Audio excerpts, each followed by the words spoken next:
Kalau kita berharap tiap tahun nunggu ada lowongan PNS agak susah. Kan ada sekolah-sekolah swasta yang memang lebih dari pegawai negeri gitu. Untuk bisa masuk ke sekolah tersebut, kita harus punya kompetensi dan skill yang harus lebih. Bahasa Indonesia itu kan sekarang itu kalau dari perkembangan di luar itu sangat luar biasa. Nah, tapi di dalam sendiri itu bahasa Indonesia kurang diapresiasi oleh orang Indonesianya.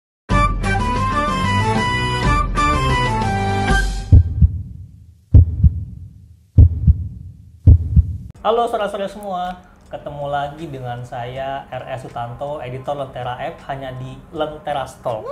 Udah beberapa pekan ya, kira-kira Lentera nih nggak balik bincang-bincang dalam Lentera Talk.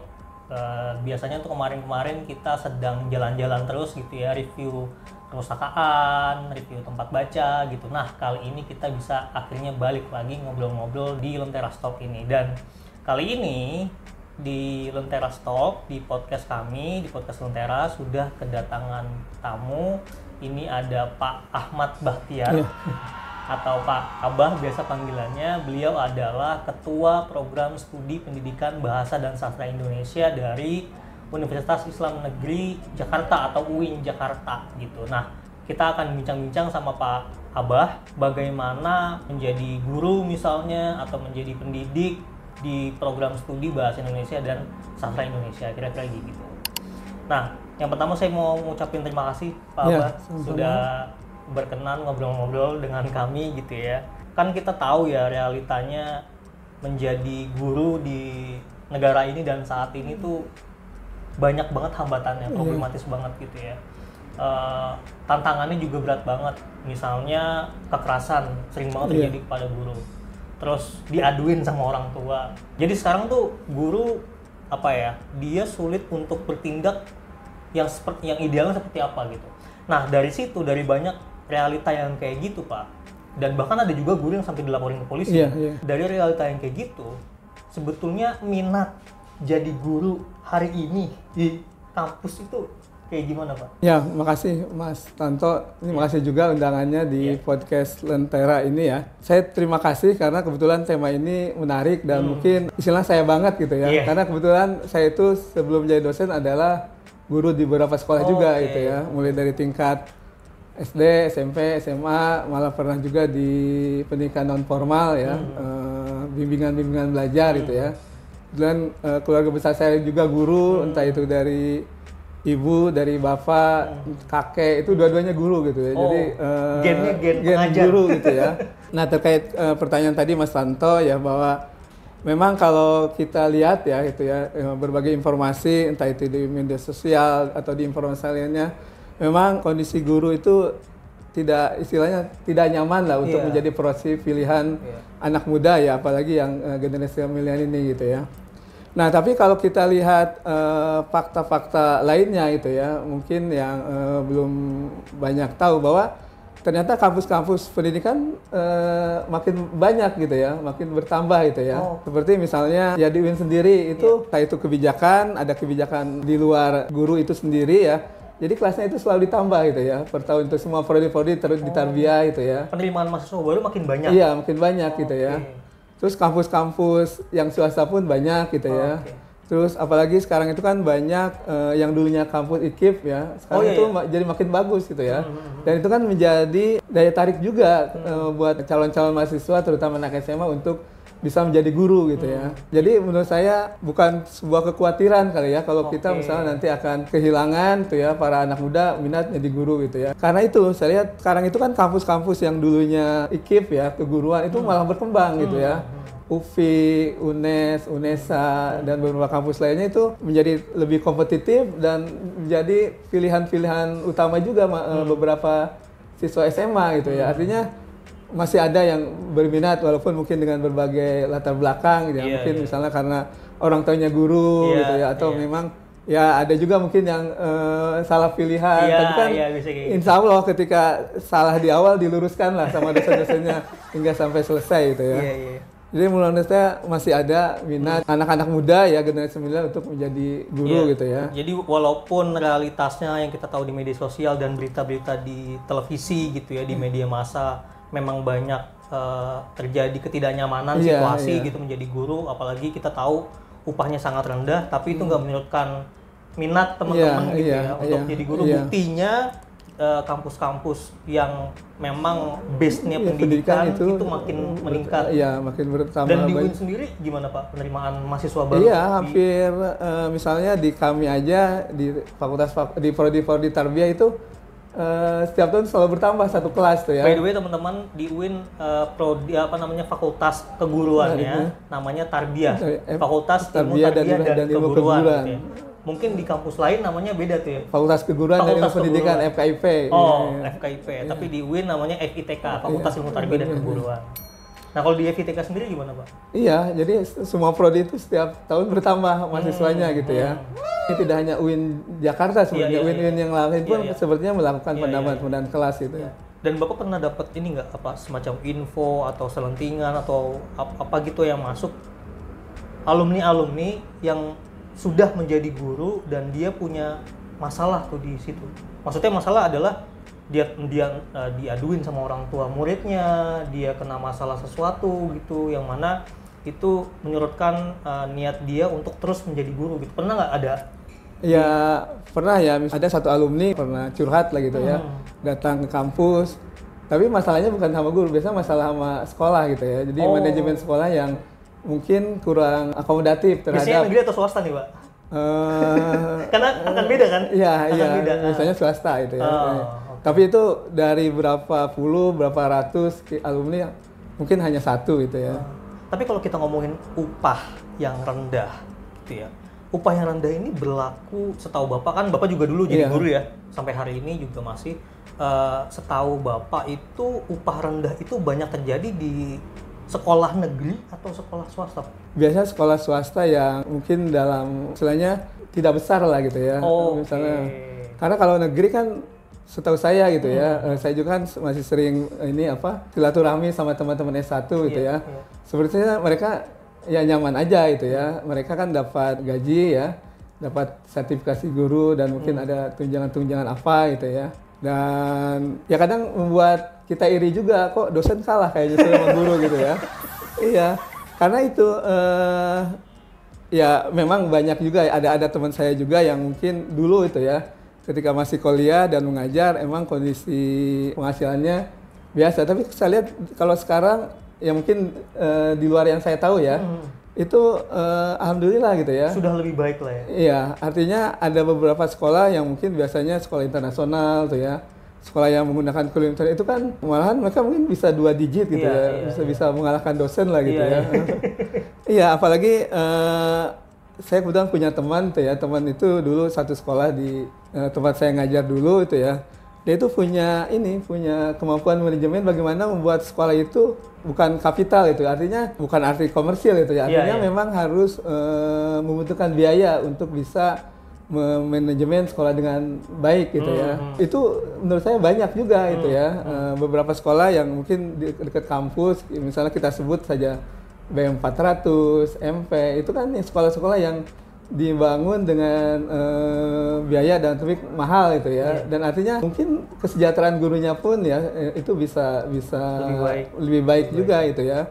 Malahan di sekolah teman-teman saya itu selain dapat penghasilan juga suka dapat bonus biasanya, bonus akhir tahun, bonus akhir pembelajaran gitu ya. Jadi memang faktanya kondisi guru beberapa sekolah tidak jaman, tapi ada juga beberapa sekolah gitu ya. Biasanya sekolah internasional, sekolah yang menggunakan kurikulum internasional, Harvard, Cambridge itu biasanya guru-gurunya insya Allah terjamin lah gitu ya. Mungkin tadi yang upahnya banyak kurang layak itu juga kalau kita lihat di Jabodetabek itu di suburban mungkin kecil kali ya, tapi kalau misal kita ke desa-desa, pelosok-pelosok mungkin di situ kali tantangannya ya.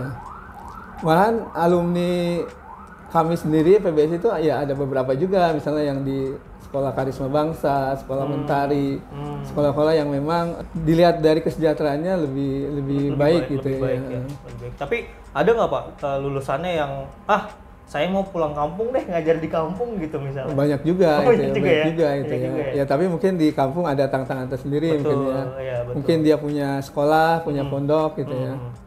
Nah, tadi kita balik ke bagaimana guru, apalagi lulusan hari ini kan muda-muda sekali nih Pak. Iya. Anak-anak Gen Z. Iya.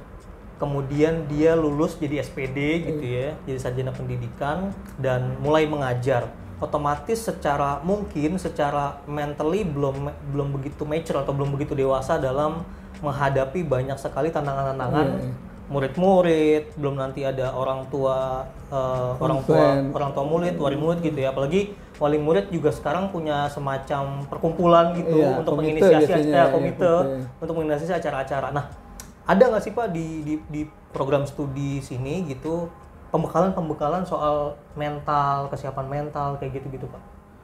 Sebenarnya itu sudah kami siapkan lewat mata kuliah malah ya. Jadi ada mata kuliah misalnya psikologi pendidikan, itu kan memberikan ya dasar-dasar psikologi bagaimana termasuk menjadi guru gitu ya. Bagaimana misalnya menghadapi siswa, menghadapi orang tua gitu ya. Kemudian ada kuliah manajemen pendidikan yang selain bagaimana mengelola sekolah juga bagaimana mengelola kelas gitu ya.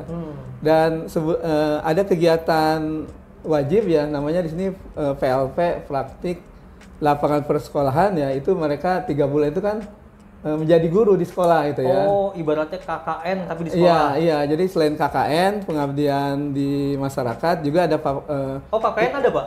Tetap ada, iya. Tapi juga ada kegiatan yang semacam pengabdian di sekolah itu ya. Iya. Nah, di mana syarat untuk bisa ikut itu harus lulus ini mata kuliah micro teaching. Mata kuliah pengajaran kelas kecil di mana murid-muridnya itu teman sendiri gitu ya. Nah, tapi dikondisikan seperti aslinya gitu ya. Mereka harus mengajar dan memang untuk kelulusan mereka di mata kuliah itu harus mengajar berulang-ulang gitu. Jadi setiap jenjang evaluasi itu ya mereka harus mengajar gitu ya. Mungkin lebih dari 3 atau 4 kali mereka mengajar di depan. Nah, itu menurut saya itu modal juga itu ya. Nah, soal kekhawatiran kalau mereka masih muda, menurut saya itu juga bisa jadi kelebihan ya. Bagaimana misalnya bisa menjadi lebih dekat dengan siswa gitu ya. Oh, iya sih. Dan mungkin ya istilahnya lebih nyambung gitu ya. Kalau misalnya ngobrol atau misalnya ada informasi yang perlu disampaikan, kan bisa mencari bahasa-bahasa kekinian yang digunakan. Bahasa pengantarnya gitu ya. kan entah itu lewat lagu, lewat musik atau apa itu ya. Yang lagi FYP di TikTok. Iya, itu menurut saya itu kelebihan juga itu ya. Iya sih. Dan biasanya di kampus pun sama, artinya dosen-dosen yang lebih muda itu lebih dekat dengan mahasiswa karena mungkin kedekatan usia itu bisa lebih berpengaruh juga nyambung ya terhadap gitu, relasi. Nggak terlalu dianggap yang dosen banget gitu ya, jadi lebih nyambung sama komunikasinya lebih oke gitu Pak. Kalau misalnya kita tarik garis dari tadi statistik misalnya di kampus-kampus manapun gitu ya, maupun yang keguruan maupun di UIN sendiri yang tiap tahun makin banyak terima mahasiswa keguruan, berarti memang prospek guru ini masih cukup banyak diminati Pak. Walaupun ya tadi ya banyak kenyataannya yang masih juga kurang baik gitu, tapi nyatanya prospeknya masih oke gitu. Ya, dan demand-nya gimana Pak? Masalah lowongan pekerjaan misalnya, dan saya pikir hampir tiap tahun tuh selalu ada ya formasi guru walaupun mungkin bentuknya P3K atau apa itu ya. Ini untuk yang di instansi pemerintah ya? Dan kan banyak masih sekolah-sekolah yang mungkin di daerah-daerah luar Jabodetabek atau daerah perbatasan itu kan yang belum banyak guru-guru yang mungkin dari kampus-kampus guruan itu ya. Berarti memang kalau ngomongin lowongan pekerjaan itu ada terus lah ya. Iya. Asal kita bisa itu sekali lagi mencari peluang gitu ya. Karena ternyata kan tidak harus jadi PNS itu ya untuk masuk guru. Tapi kan ada sekolah-sekolah swasta yang memang ya mungkin penghargaannya lebih dari pegawai negeri gitu ya. Artinya mereka mendapat gaji yang baik, fasilitas yang baik, dan saya mendengar ada beberapa juga sekolah yang memberi pensiun tuh ya. Jadi ada beberapa sekolah yang swasta itu ya, itu yang dari awal masuk sampai pensiun itu di situ itu. Artinya mereka mendapat pensiun juga itu ya. Saya mau share pengalaman Pak dulu waktu saya masih SMP. Itu kebetulan saya SMP tuh di sekolah yang biasa-biasa aja sebetulnya. Itu secara ekonomi pun ya bisa dibilang menengah bawah lah gitu ya. Karena to be fair Pak, jujur aja sekolah itu SMP itu saya sanawiyah waktu itu di Tangerang gitu. Itu memang sanawiyah itu terkesan sekolah yang buangan dalam tanda kutip gitu ya. Jadi muridnya ya udah nggak terima di sekolah negeri atau sekolah lain, oke lah, orang tuanya mungkin pusing gitu ya, termasuk orang tua saya. Akhirnya disekolahkan di situ. Tapi Mas Anto nggak bukan kan? Bukan. Syukurnya gitu. Nah, saya kemudian tahu Pak di situ bahwa guru-guru saya itu nggak cukup ngajar di satu sekolah Pak. Iya betul. dia sehari itu mungkin bisa ngajar di 3 sekolah. Artinya kan upahnya memang nggak cukup. Mungkin untuk di sekolah swasta yang tadi ya menengah ke atas muridnya, oke mungkin cukup. Tapi kalau di sekolah-sekolah kayak saya, bahkan di Tangerang loh Pak, di kota gitu ya, itu bahkan guru saya harus sampai sehari 3 kali ngajar, baru mencukupi kebutuhan rumah tangga gitu. Nah, kalau Bapak lihat hari ini, mungkin dulu juga Bapak ngerasain kayak gitu gimana? Iya itu saya lihat memang ada fakta-fakta fenomena seperti itu. Tapi ada peluang-peluang gitu ya, ada peluang-peluang kalau guru tidak harus selalu istilahnya tidak nyaman gitu ya. Menurut saya sih memang ada seperti sekolah-sekolah itu ya, tapi ada juga 1, 2, 3 sekolah yang memang memberi kelayakan itu. Artinya tinggal bagaimana kitanya gitu ya mencari peluang itu, dan pastinya kan untuk bisa masuk ke sekolah tersebut kita harus punya kompetensi dan skill yang harus lebih gitu ya. Jadi jangan hanya sekedar lulus, tapi kalau bisa kan untuk bisa masuk ke sekolah internasional dengan kurikulum internasional ya harus bisa punya bahasa Inggris juga gitu ya. Harus punya kemampuan teknologi juga gitu ya. Jadi bangun skill lain lah ya di luar gitu pengajaran gitu ya. Supaya punya daya jual yang lebih tinggi gitu ya. Ya dulu saya juga seperti itu gitu. Artinya ya harus selain memang waktu di kampus harus aktif, jadi aktivis tuh ya. Kemudian belajar yang serius juga ditambah, yaitu harus punya kemampuan lebih gitu ya. Nah kalau kita ngomongin serapan, tadi kan kita udah ngomongin prospek gitu ya. Terus kalau ngomongin serapan lulusan dari sini Pak, sepengetahuan Bapak dan data yang dipunya di fakultas atau di prodi gitu ya. Saya ngucapin jurusan mulu karena zaman saya masih jurusan namanya bukan prodi. Di prodi gitu, seberapa banyak serapannya, berapa persen Pak yang menjadi guru dan non guru misalnya lulusan-lulusan dari sini? Ya ada beberapa profesi sih ya yang selain jadi guru, tapi itu tetap didominasi oleh guru gitu. Tetap ya. Iya. 60%? 60% ya, 60% itu guru gitu ya. Entah itu di sekolah negeri, ada yang sudah jadi PNS ya, kemudian ada di sekolah swasta, tadi sekolah-sekolah internasional, ada yang jadi dosen juga. Beberapanya udah ada doktor ya. Tapi ada juga misalnya di event organizer gitu ya, kemudian di penerbitan. Saya kira teman saya yang saya kenal lulusan murid Bapak juga kan di agensi dia. Iya.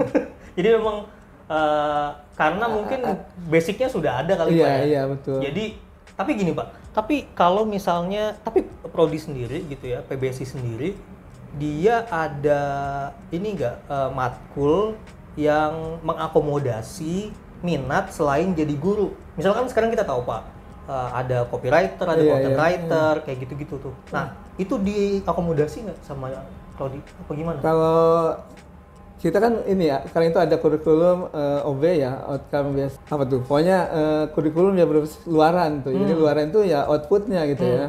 Nah di kita itu kan, dan mungkin di beberapa kampus lain juga, itu ada 3 biasanya, pengajar, peneliti, dan wira swasta gitu ya. Nah setiap, itu namanya profil gitu ya. Profil itu kan harus didukung oleh mata kuliah gitu ya. Nah kalau kami sendiri walaupun tidak ada mata kuliah wira usaha gitu ya, tapi ada beberapa mata kuliah yang memang menyiapkan itu ya. Misalnya ada penyuntingan di sini ya. Ada puara, ada mungkin yang mau jadi saksi ahli bahasa, ada linguistik forensik gitu ya. Dan mungkin kedepannya malah setiap mata kuliah itu harus ada ini apa disisipkan kewirausahaan itu gitu ya. Misalnya kan mata kuliah media pembelajaran. Nah, bagaimana nanti bisa menjual media-media pembelajaran itu, entah itu dalam bentuk produk barang atau produk aplikasi gitu ya. Jadi memang sepertinya kecenderungan semua kampus gitu ya. Jadi untuk menyiapkan outputnya itu ya itu sebagai entrepreneur pemula lah gitu, walaupun tidak harus. Kurikulum sekarang kayak gitu Pak? Iya seperti itu. Di sini? Iya. Jadi OB itu outcome based kurikulum. Apa pokoknya edukasi atau apa itu kurikulum berbasis luaran itu gitu ya. Jadi satu luaran itu ya kita bikin profil. Di mana profilnya itu yaitu wirausaha pemula itu ya. Iya. Yang mana melihat realitas di dunia kerja, lagi rame apa, lagi butuh apa, dan itu diakomodasi lewat matkul-matkul tadi gitu ya. Dan itu kita punya kebebasan, artinya kegiatan tidak harus di kelas gitu ya. Misalnya nanti penyuntingan silakan magang di penerbitan, asal penerbitnya punya MOU, nanti direkognisi sebagai mata kuliah gitu ya. Nanti selesai magang ya kita selesaikan tahapan misalnya ya kita bisa menjadi nilai gitu ya. Ada kemungkinan sampai 30 SKS untuk mereka punya kesempatan untuk di luar kampus gitu ya. Jadi artinya memang pengembangan minat meskipun yang untuk non guru yang mungkin barangkali teman-teman dalam tanda kutip tadi yang Bapak bilang bahwa terjebak, terpaksa gitu nggak terima di sini, tapi dia mungkin hatinya nggak jadi guru, ternyata ada juga kok gitu diajarin juga kok banyak hal gitu penyuntingan tadi, terus soal produk tadi, pewara gitu linguistik forensik kalau mau jadi. Nah, setahu Bapak itu cuma di sini aja atau emang di banyak tempat kampus? Saya kira di banyak kampus ya. Karena kurikulum tadi mungkin ya? Iya, malahan ada mata kuliah wirausaha itu sebagai mata kuliah fakultas, artinya diwajibkan di banyak prodi. Kalau di kami kan tidak selalu ada ya, tapi ada mata kuliah yang memang yang memungkinkan nantinya memberi peluang untuk wirausaha gitu. Ya. Tadi berarti yang paling banyak masih 60% tuh jadi guru, gitu ya, ketimbang yang non guru gitu ya. Berarti memang serapannya cukup tinggi lah ya, cukup tinggi. Beragam lah gitu. Lalu Bapak melihat nggak ada krisis relevansi atau sekarang tuh di tengah pesatnya pertumbuhan teknologi dan isu-isu di media sosial gitu ya, dan soal tren-tren gitu, relevansi antara yang diajarkan di kelas sama yang terjadi di realitas? Ya saya kira kalau itu dari dulu gitu ya. Kadang memang kampus dan dunia kerja itu kadang kecenderungan tipis sekali gitu ya. Nah makanya kita siapkan hal-hal yang sekiranya dia keluar itu bisa punya bayangan, punya basic lah, punya basic gitu ya. Iya. Misalnya antara materi di sekolah dengan di kampus aja karena tidak selalu bersinambungan gitu. Kadang apa yang diajarkan di sekolah dengan di kampus tuh. Apalagi di kampus nanti buat pekerjaan itu kadang itu juga. Nah tapi sebisa mungkin kita maksimalkan yang yaitu peluang-peluang di mata kuliah pilihan gitu ya. Dan kebetulan di Tarbiyah itu kegiatan kemahasiswaannya aktif juga, salah satunya ya sering ada lomba-lomba entrepreneur itu gitu ya. Oh, itu sejak kapan Pak kurikulum itu diterapkan? Ya sejak 5 tahun ke depan ke sekarang ini gitu ya. Oh 5 tahun ke belakang ini? Dan sampai nanti ke depan juga? Iya, diharapkan akan selalu itu gitu. Oh berarti memang kampus-kampus juga udah menerapkan untuk mengakomodasi tadi wirausaha dan entrepreneurship untuk menciptakan peluang kerja dan kreativitas kayak gitu ya. Dan untuk di Fakultas Keguruan sendiri tadi juga nggak melulu jadi guru gitu karena bekal skill lain pun diajarkan. Jadi lulusan dari sini pun kalau misalnya tidak begitu minat jadi guru masih bisa ngelamar di tempat lain yang lain gitu ya. Nah, kita udah bahas tadi mengenai lulusan, sekarang tadi apalagi Bapak mention salah satu mata kuliahnya adalah soal linguistik forensik yang mana itu bahasa. Iya, gitu. Bahasa. Nah, kalau kita ngomongin bahasa Indonesia, ini kan ngomongin peningkatannya ya, penggunaannya. Kalau kita bicara realitasnya juga apa kan ada semacam penurunan ya. Artinya anak muda sekarang mayoritas ya, apalagi di media sosial ya, Gen Z gitu, ada semacam dia lebih keren kalau dia tuh bisa bahasa Inggris ketimbang bahasa Indonesia. Bahkan yang mirisnya ada anak-anak yang lahir di Indonesia, besar di Indonesia dengan orang tua yang asli Indonesia, tapi dia tidak lancar bahasa Indonesia. Kenapa? Karena mungkin di lingkungan sekolah dia sekolahnya internasional, teman-temannya ngomong bahasa Inggris. Nah, tantangan hari ini guru bahasa Indonesia, yang mana kan bahasa Indonesia bahasa kita sehari-hari Pak, bahasa ibu. Dan mungkin masih banyak pihak yang bilang, aduh ngapain sih masih belajar bahasa sendiri gitu. Nah, tantangannya jadi guru yang ngajar bahasa Indonesia yang mana bahasa kita sendiri tuh kayak gimana tuh Pak? Kenyataannya memang seperti itu ya. Jadi bahasa Indonesia itu kan sekarang itu kalau dari perkembangan di luar itu sangat luar biasa gitu ya. Jadi bahasa UNESCO. Oh iya, di Australia bahkan diajarkan Pak. Terus jadi beberapa negara juga kan mengajarkan Malahan ada program dari pusat bahasa itu kita tiap tahun mengirim guru gitu ya. Nah tapi di dalam sendiri itu kita ya tadi kondisinya gitu ya, dimana bahasa Indonesia kurang diapresiasi oleh orang Indonesianya gitu ya. Nah saya pikir itu semacam ini ya, peninggalan dulu gitu ya, peninggalan bahwa kita selalu minder dengan sesuatu yang sifatnya dari luar gitu ya. Nah itulah yang membuat mental inferioritas. Jadi kita tidak, kalau kata Remi Silado, kata Krisda tidak laksana ya, ada perasaan untuk yang terlalu mengagungkan yang luar gitu ya dibanding yang dalam. Padahal sebenarnya kan kalau kita lebih perdalam lagi gitu ya, itu harus jadi sebuah kebanggaan gitu ya. Orang luar aja menghargai, masa kita nggak menghargai gitu ya. Nah, tapi lagi-lagi gitu ya. Kebetulan kan kalau dosen-dosen PBS itu walaupun dia bidangnya sastra, bidangnya pembelajaran itu dosen-dosen MKDU gitu ya. MKDU dalam Bahasa Indonesia. Jadi dia mengajarkan di semua prodi yang di UIN yang sampai 80 gitu ya. Oh, oke. Nah, di situlah biasanya kita sering memberi kesadaran-kesadaran bahwa bahasa Indonesia itu dari segi lahirnya aja udah sesuatu yang membanggakan gitu ya. Tidak semua negara menyiapkan bahasanya sebelum merdeka. Nah, kalau kita kan 1928 udah disiapkan gitu ya. Nah, jadi itu ya. Jadi di kampus dosen-dosen juga itu sering memberi pesan moral lah gitu ya. Makanya materi pertama di MKD itu selalu perkembangan bahasa Indonesia termasuk yang tujuannya gitu ya. Supaya ada kecintaan tuh ya, kecintaan bahasa dan menurut saya itu yang paling ini ya. Paling penting dalam pengajaran bahasa Indonesia karena kesadaran untuk bangga dengan bahasa Indonesia itu belum setinggi dia kesadaran pada negaranya gitu ya. Ya mungkin pertama kesadaran sendiri, yang kedua pengetahuan mereka tentang bahasa. Artinya kita itu menggunakan bahasa sehari-hari, tapi ada juga bahasa yang memang dibutuhkan dengan tata bahasa itu ya.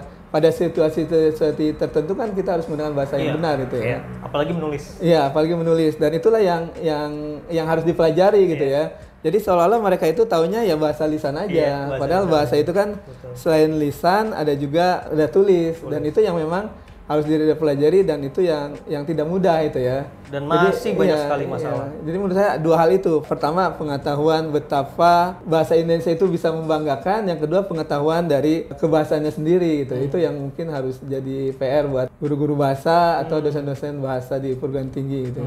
Berarti memang aspek pertama yang diajarkan bahkan ke mahasiswa adalah kesadaran berbahasanya dulu, bahwa kita harus cinta dengan bahasa Indonesia.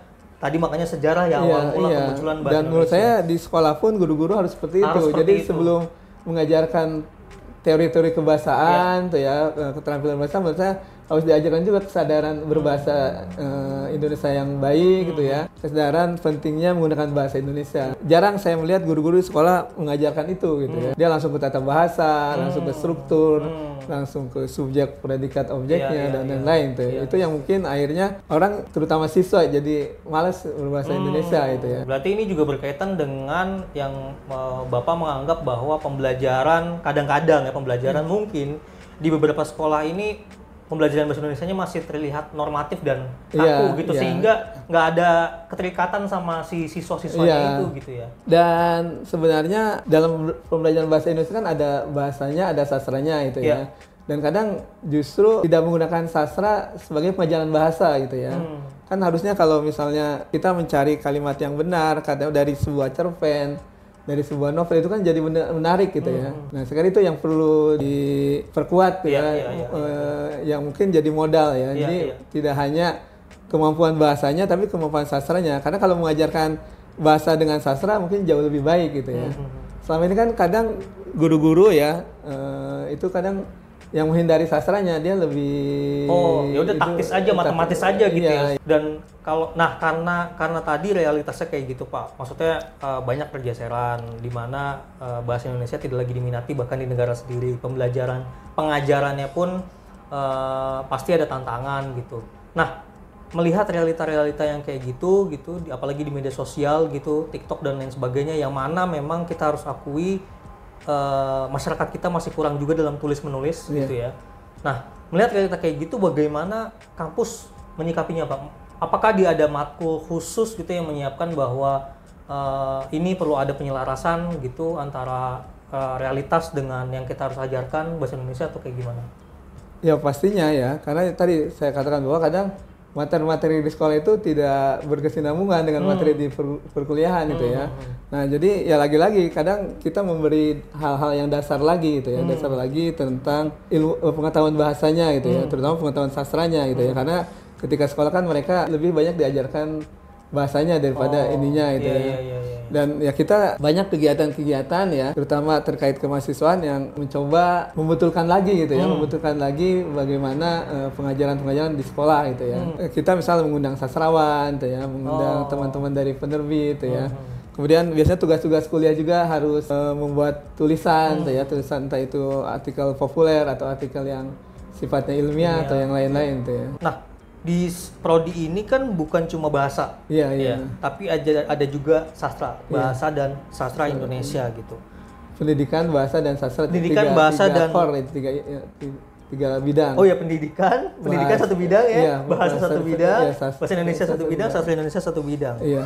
Nah, tapi Pak kan tadi betul banget, mungkin Bapak juga menyadari gitu ya bahwa sastra seringkali dianaktirikan atau dianggap secondary lesson gitu ya, pelajaran sekunder lah untuk mempelajari bahasa. Nah, sebetulnya bagaimana posisi sastra Indonesia di pembelajaran bahasa Indonesia tuh yang ideal tuh yang kayak gimana, Pak? Ya, menurut saya harus seimbang gitu ya. Karena semuanya bisa saling integrasi gitu ya. Seperti saya tadi bilang, misalnya kalau mengajarkan struktur kalimat, mengajarkan bahasa itu kan bisa lewat karya sastra itu ya. Bisa lewat puisi atau puisi yang sekarang atau puisi-puisi lama itu ya, atau misalnya lewat cerpen, novel.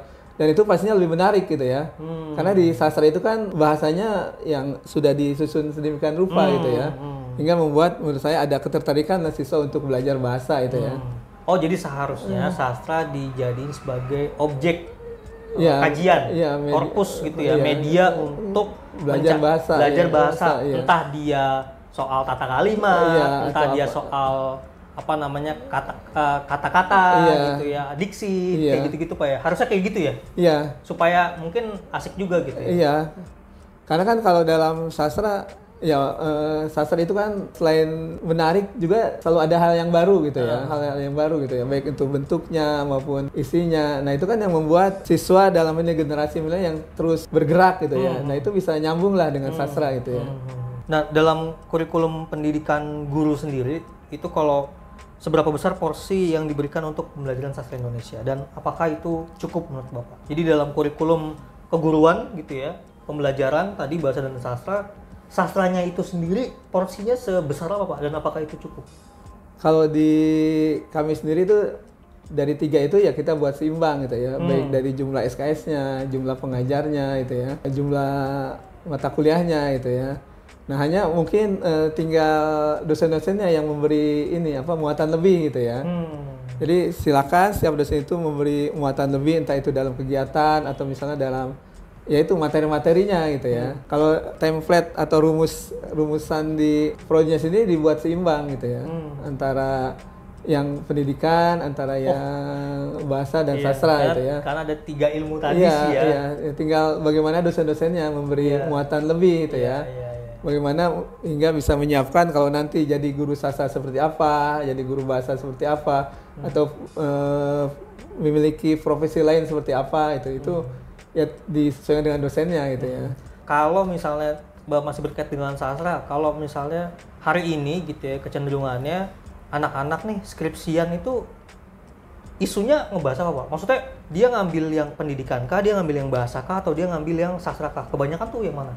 Hampir setiap tahun ini seimbang, walaupun mungkin tahun tertentu ada mana yang lebih dominan gitu ya. Pernah sastra lebih dominan, linguistik lebih dominan, itu lebih pembelajaran lebih dominan itu.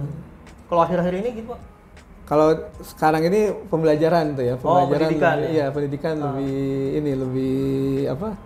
lebih dominan, walaupun kegiatan-kegiatan sastra sebetulnya banyak juga itu ya, tapi ternyata untuk penelitian akhirnya kalau di kami ya sekarang gitu ya, sekarang itu pembelajaran yang lebih dominan gitu ya.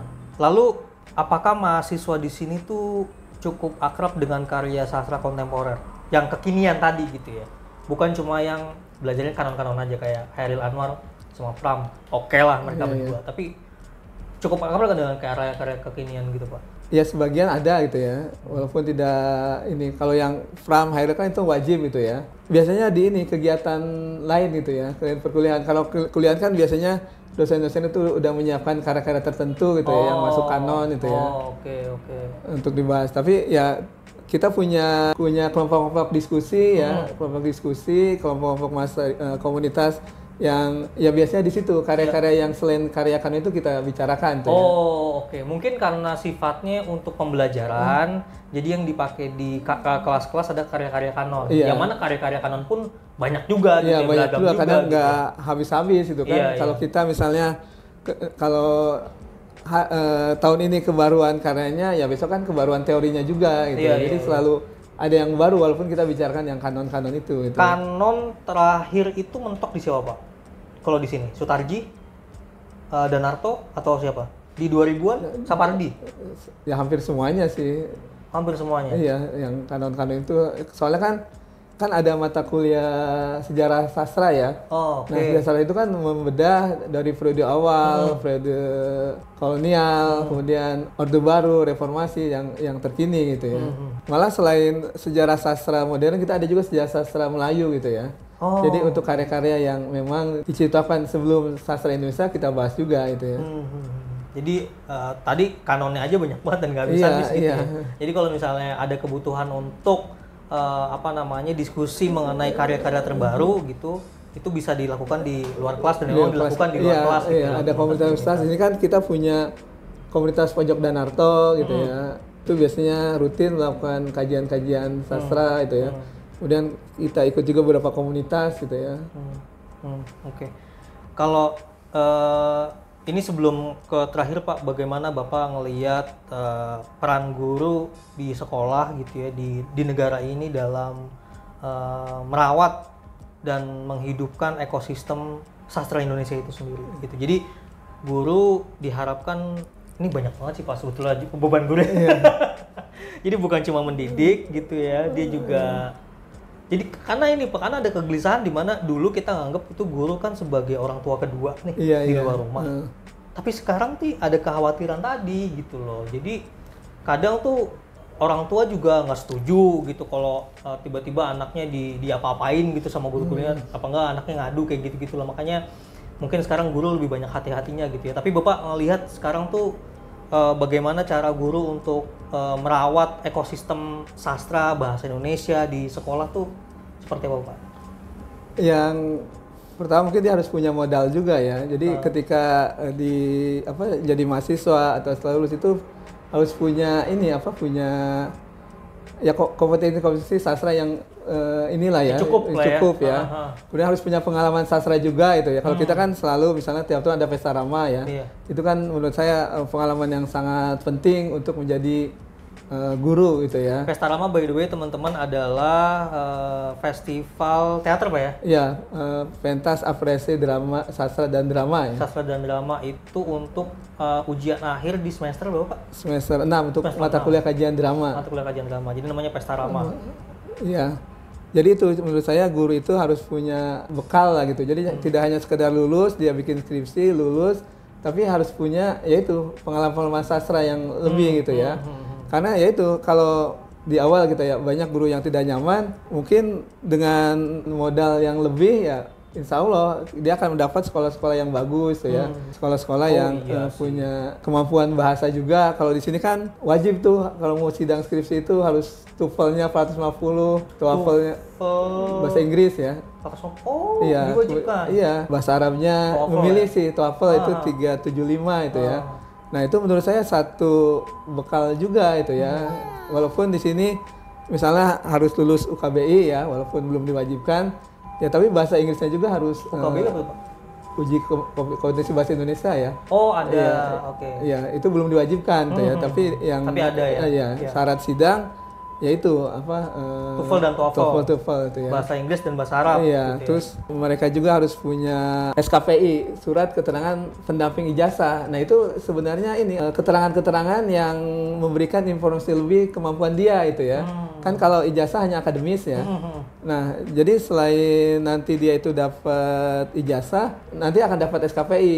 Nah, SKPI-nya apa saja ya tergantung mahasiswanya, dia ikut di mana, ikut pementasan apa, prestasi di mana, magang di mana. Iya, gitu iya. Nah, itu menurut saya bekal-bekal calon guru gitu ya. Jadi guru itu tidak hanya lulus saja, tapi harus punya bekal. Karena kalau kita berharap tiap tahun nunggu ada lowongan PNS agak susah. Lebih kita cari sekolah-sekolah yang bagus tuh ya, yang sekolah internasional. Toh mereka bisa memberi kesejahteraan gitu ya. Dari ketika mengajar sampai pensiun kok gitu ya. Asal juga mau mengembangkan skill, iya, skill itu ya. Jadi habis lulus itu jangan langsung kerja gitu ya, maksudnya gitu. Ya atau sambil kuliah itu banyaknya sambil kuliah itu ya. Kan ada penguasaan bahasa asing juga. Misalnya saya ada tuh misalnya alumni di Tarbiyas di prodi S2 ya, dia punya sekolah internasional, dia selalu bilang yang PBSI harus mau ngelamar ke situ gitu, tapi dengan satu dia punya bahasa Inggris. Iya. Karena, jadi intinya itulah harus punya bekal lain tuh ya, kemampuan-kemampuan, entah itu kemampuan komunikasi, bahasa Inggris, kemampuan teknologi, punya jejaring, dan itu yang ya harus dimiliki. Dan mungkin hampir sama dengan alumni-alumni lulusan lain yang kok mereka gampang kerja, gampang punya penghasilan besar ya, karena mungkin dia selain lulus punya kemampuan itu lagi.